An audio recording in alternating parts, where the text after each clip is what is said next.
shoulders, we're doing pushing, pulling, pressing, and then even holding a plank. Even though it's a lot like pushing, there's all different dynamics that can be hit with the shoulder to help stabilize. So we're going to start with pull, which is your bent over row. So we can do a double kettlebell bent over row, or we can do a single hand. It's almost better to start with a single hand. A couple different variations. And the windmill we'll talk about last. But the straight up row is to hit that rear delt. So I don't want too much twisting. I don't want too much lateral hinge. That's more the windmill. We're just trying to lock everything else out. The key word for all these exercises is the lats. I don't want to be, all my weight shouldn't be in my hands. I want to pull back with my hips to loading my hamstrings, neck nice and tall, breathing in, a little bit of curve in the low back. You should feel some stretch, external rotators of the hips, but also deep hamstring. Pressing, but I'm not putting my weight into it. Keep my weight out of my toes, might even help to lift your toes. Just gonna row. You should feel that rear delt. Come back down. I like to inhale up. Actually, let's switch that around. We'll exhale. Why? On the way back down, this is a little different, because we're inhaling to maintain that engagement in the core. Lats are squeezing the elbows or the shoulders down, keeping our neck long. So I'm almost starting toes by the kettlebells, chopping the hips back, opening up a little bit, especially as we do the double bell. So exhale up, slow inhale on the way down. Let's get it right for once. Good. So the double bell, I'm gonna get both these guys.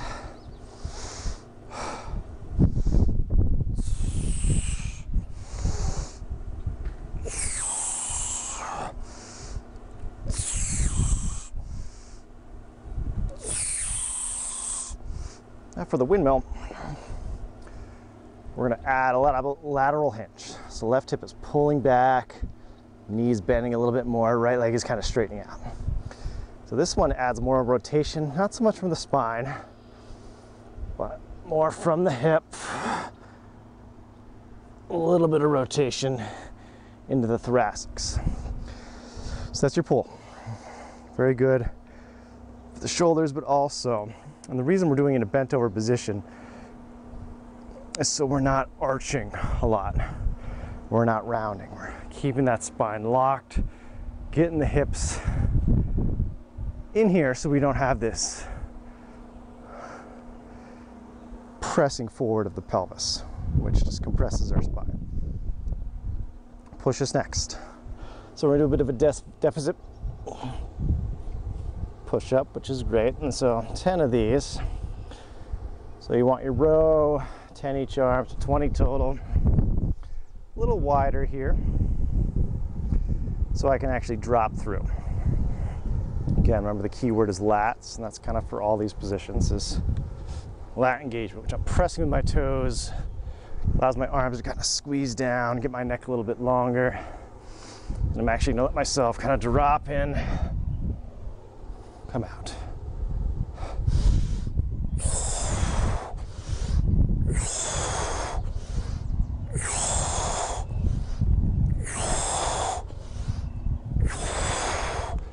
Tendency is to lead with the head, so keep that head up as much as you can. So definitely see a lot of people do it. They kind of lack, they start doing this number, or they get the butt up really high. We want to get that head a little bit higher than the hips. Press those toes in, squeeze those lats. The point of the deficit is we're going a little deeper to stretch those pectoral muscles a little bit, then activate them, which actually keeps them from getting too short. Using them in that stretch position really helps. So we add our pull, we add our push, press. So you could use this with just a barbell. These are a little heavier and they're uneven, but we're just gonna do forward lunge. Now, forward lunge is really great for the foot, great for the knee, activates that tibialis anterior. Problem is if you haven't really worked on the hip hinge a lot, it can cause some trouble. So you might want to stick with a reverse lunge Because when we're doing a reverse lunge, it just helps. Right, well, let me bring the left leg back. Bring the left leg back. If I can stand here, left leg back, right hip's gonna hinge. My body's folding, but it's not rounding. It's just following the hip. We think that we want to be here, but that creates too much arch in the spine. So we're keeping that core really tight, letting that hip drive back and down. You'll feel it because you feel the knee won't have the pressure. The hip is in control, like a loaded spring. And then it's going to pull you out of that position. So we're just doing that with some overhead weight. Actually, the heavier it is, kind of helps us. Because we're thinking, oh, the lats are overstretched here. They're overstretched here. But if we're engaging here, there's still good engagement through here. We're just working the lat in a different position. So we're gonna do a kettlebell snatch, get these guys overhead. It's okay if you got two different weights, just next time you do it, switch it up. So any type of snatch maneuver, get here in the view. Learn your deadlift first, learn your swing. Don't just do this. Barbell's much easier, so don't do anything you're not used to. Going up like that. So it's our double kettlebell snatch. Then we can do our forward lunges.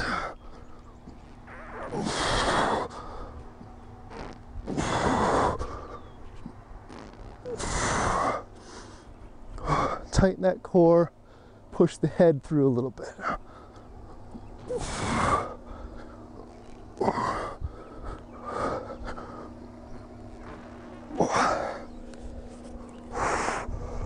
Careful putting them down.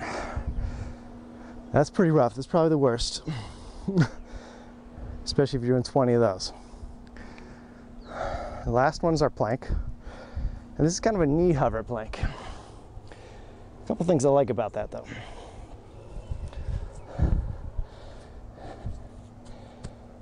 So we're kind of actively pushing our body away from the ground to get our knees off. Should be able to do this a little bit. So more of this serratus anterior muscle is that kind of pushing motion. So we're pressing our body away, and we're gonna do a little kicks. Now you can do a little sweep motion.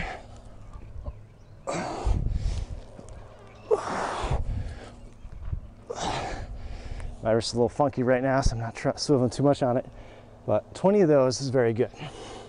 Another reason I really love this one is these tight external rotators. When you're kicking across the body, you're stretching those, but you're also strengthening the muscles that move the leg the opposite direction. You can't go fist, that's how I've been doing this one. Actually helps a little bit, props you up just a little bit higher. So that's a little bit of a cheat, if that feels more comfortable. Usually I'm just staying down here. I'm not, because I want the hip to do the work. I don't want my spine doing the work.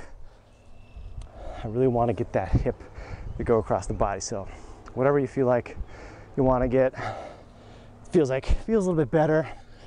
Going this way, I get it. Feels like you're all what the goal is. Getting that leg to go across the body, stretching out these guys, activating those. So I'm gonna go ahead and do a set. All right, so we're just gonna go through one round, if I can make it. I'm not gonna lie, last time I did this with, especially the press portion was not with kettlebells. It was with a board that looked heavy, but it wasn't heavy. So this is gonna be a little rough, but let's do it. So 10 each arm, toes lining up, hinging, chop those hips back. Chest is big, neck stays long. Here we go. So I'm gonna exhale on the way up. So take a breath here, push the knees out just a little bit. Actually, let's just do the double kettlebell row to get this over with fast. So.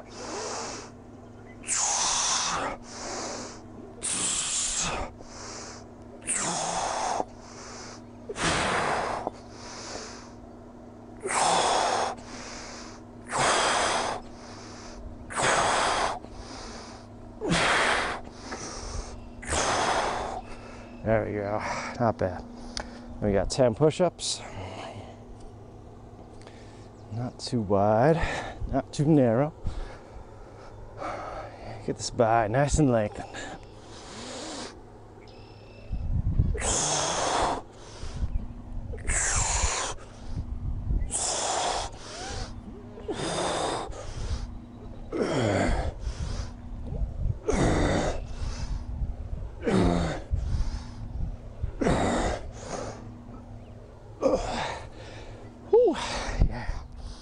I like it. So should probably should be just 10 of these, but we're gonna go for the full 20. Do 10 in the left hand, 10 in the right hand.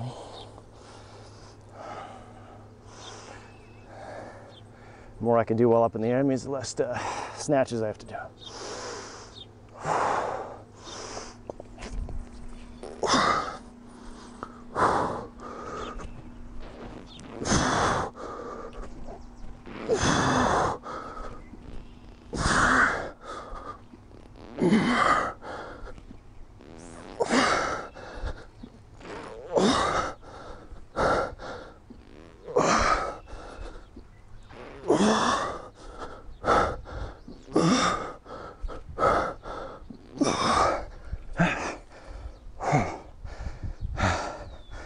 That's 10. Whew. That was rough. Not gonna lie, this one's the worst.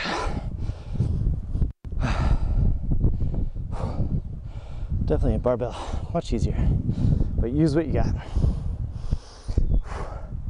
Actually, 10's probably good, but now I'm uneven, so I'm stuck in the hole.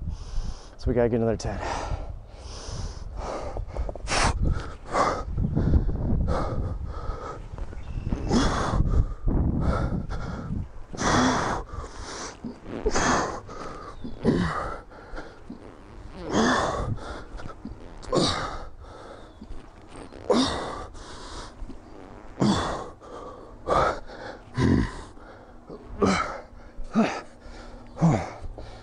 Then we got our 20 knee hover planks.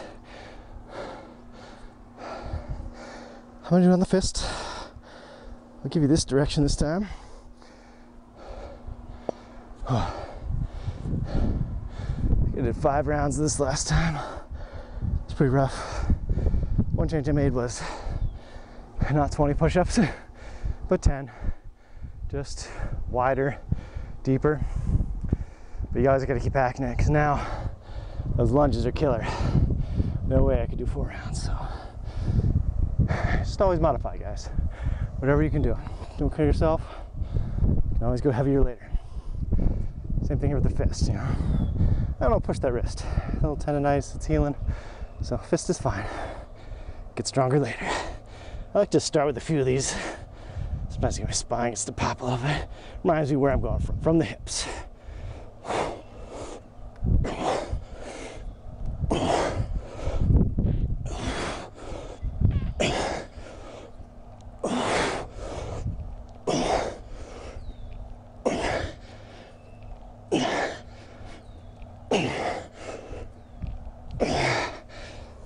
Probably nose toes. Because it was tighter going that way. Tighter external rotator. It's not going to go across the body. So pay attention for that stuff. Either just do what I did, force it, really focus it. Here, just kind of really making sure you get as much extension as possible. And we're keeping our core braced. We're pushing the ground away, pushing our body up away from the ground. So spine as locked as possible. Forces the hip, isolated hip motion. Whew. That's good. I'm gonna check on dinner. Just 1 round. That's all I need. Hit it harder next week. Let me comments below. Hope you like that one. That was called pull, push, press, and plank. Shoulders will feel burned out in all 4 directions.